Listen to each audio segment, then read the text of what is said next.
हामी सबैलाई थाहा नै छ एनपिएल सिजन 2 सकिसकेको छ र आजको यस भिडियोमा एनपिएल सिजन 2 मा सबैभन्दा धेरै रन कसले हान्यो, सबैभन्दा धेरै रन विकेट कसले लियो र इन्डिभिजुअल स्कोर कसको धेरै छ र टिमको हाइएस्ट स्कोर कति हो त्यसैको बारेमा चर्चा गर्न जाँदैछौँ। यसपालिको एनपिएल सिजन 2 मा सबैभन्दा हाइएस्ट रन विराटनगर किङले बनाएको छ।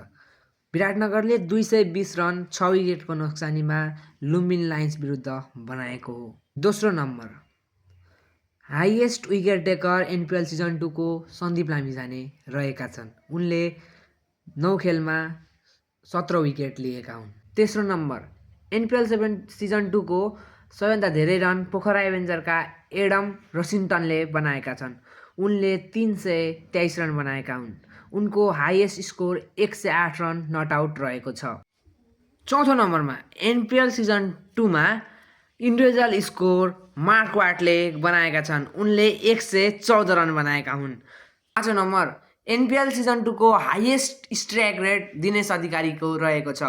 उनको 216 हाइएस्ट स्ट्राइक रेट रहेको छ। उनले अन्तिम खेलमा सुदूरपश्चिम रोयल विरुद्ध बनाएका हुन्। उनले 12 बलमा 43 रन बनाएका थिए।